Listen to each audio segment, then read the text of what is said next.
and welcome to the WDSU News Hot Seat. I'm Travers Mackel. Tonight, we're talking about a lot of environmental issues, and we have a very special guest, Rob Verchik. He is the Environmental Law Chair at Loyola University and the former EPA Deputy Administrator during the Obama years. Rob, thanks for being here. Oh, thanks for having me. So we want to talk about a couple of topics. First off, the Paris Climate Accord, as well as protecting Louisiana's coast. But let's start off with a topic that's really interesting to you and should be interesting to a lot of our viewers out here. You're leading a lot of law professors around the nation who are challenging the presidential order on regulations. If you could explain to our viewers what that is and why that's important. Sure. Well, there was a flurry of executive orders in the very beginning of the Trump administration, and part of that was because it seemed at the time like an easy way to get things done without having to have the Senate or the House getting involved with it. And so one of the things that the president did was he ordered his agencies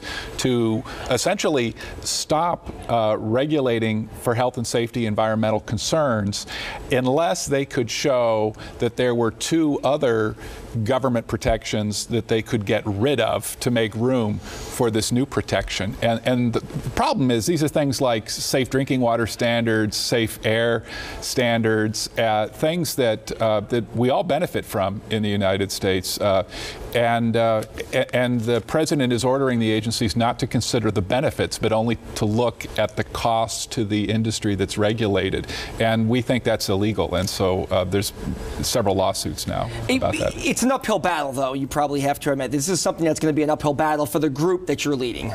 I think over time, there will be a successful challenge based on this executive order, whether it's our lawsuit or another lawsuit that comes in later. But the key is, I mean, there are lots of innovative companies that want certain kinds of safety regulation. You know, if you're making driverless cars, for instance, you want there to be safety regulations for driverless cars so you can get them on the road. And you don't want the Department of Transportation to have to get rid of the safety regulation on airbags or the safety regulation on anti-lock brakes in order to make room for this new technology. That's just not the way government decision-making is supposed to work. Let's shift gears here. You're the chair of the Environmental Law Program at Loyola. You also worked for the EPA during the Obama years, as I just mentioned. Paris Climate Accords, 190 countries. Kind of a shocking move, most people thought when they heard about this news. Yeah, I have to say it's a bit of a head scratcher because the Paris Agreement, as you say, is over 190 countries all getting together, promising to keep the level of temperature rise to a level that is manageable so that we avoid catastrophic impacts that we can't manage, things like superstorms and sea level rise and massive droughts and these kinds of things. Now, the key is that every country gets to choose its own goal and how to accomplish it, and functionally, it's voluntary. So, you know, so you would think that even for a president or an administration that wasn't that gung-ho on climate change, that you might say, well, let's just stay in so we can at least influence the process, so we can try to decide what are the industries that are going to be rewarded, what are the countries that are going to be able to make money out of this kind of thing.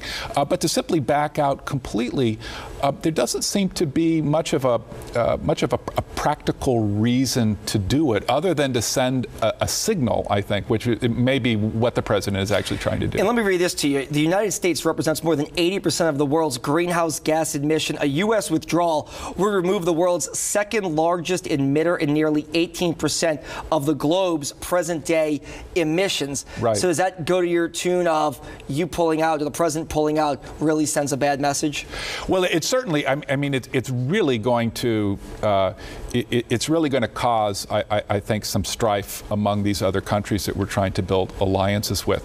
It could go one of two ways. I mean, one way it could go is you could say, well, this is the largest economy in the world. It's not joining this agreement, and therefore we're not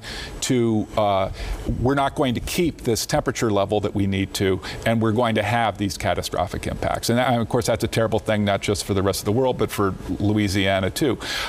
The other way that it could go is that the rest of the global community might say, well, we're just going to double up on this, and China and European nations are going to come together and essentially plan what the transition to a renewable energy economy is going to look like, and leave the United States in the shadows. That would be good probably for the rest of the world, but it's not going to be good for the United States. Let's talk another topic while we have you here. Hurricane protection, flood protection. We're in hurricane season right now, in the infant stages of this. No one wants another storm, but we have to protect ourselves in case another storm happens. Right now, under the president's budget, there is no money for the Corps of Engineers for Louisiana projects. That includes a $744 million West Shore Lake Pontchartrain project that would affect river parishes that flooded in 2012 after Isaac, and the $10 billion Morganza to the Gulf project. Is it almost shocking that those projects won't be funded in 2018? Well, I was surprised. And the first thing to know is that this is a proposed budget, so anything could happen. A lot can happen still. A lot can happen, and it's actually up to folks in Louisiana and elsewhere in the Gulf who have an interest in this to make sure that their congresspeople are apprised of this, and that they keep that funding in for people that think it's important. But I mean, again, it's kind of a head scratcher, because infrastructure is something that the president campaigned on, and honestly, I'm just not sure you know, what the administration is probably thinking at this point, other than that they're just trying to save money at just every twist and turn, even if it's going to open us up to more expenses later on. With the exception of Congressman Cedric Richmond, you have an entirely Republican delegation here in Louisiana, including Steve Scalise, who represents a lot of these parishes, including Garrett Graves, who represents a lot of these parishes. Do they have to get up there in Washington, D.C. and say, look, we need funding because these are dire projects for people living along the coastal Louisiana area? I think they have to do that, sure, and I think they should. And you know, it's not just these infrastructure projects. It's Sea Grant programs all over the country, including the Sea Grant program here in Louisiana. There's a lot to be lost regionally if we don't protect those sources of revenue. Final topic while we have you here, offshore oil and gas. The president's proposed budget would slash offshore oil and gas royalties to Louisiana, Texas, Mississippi, and Alabama by $3.5 billion over the next decade. A lot of people don't like this. Is this another thing that still has to work its way through Capitol Hill up there before it becomes final, but another one that caught a lot of people in what's a lifeblood industry here in Louisiana off guard? I think that's right. And the saving grace here, the silver lining, is that we've got these other Gulf states that clearly want that source of revenue too, and so there perhaps a safety in numbers.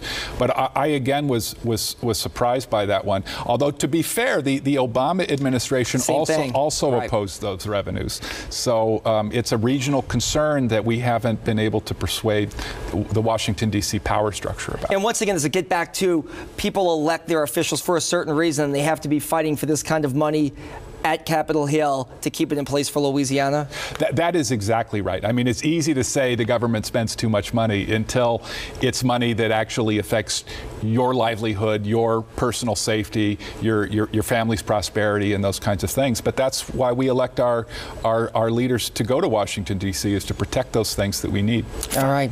Rob Virchik, he's the environmental law chair at Loyola University. He's also a former deputy administrator in the EPA. Fascinating stuff. We could talk the whole half hour. Unfortunately, though, we're out of time. This is The Hot Seat. I'm Travers Mackel. Let's send it back to you at the news desk.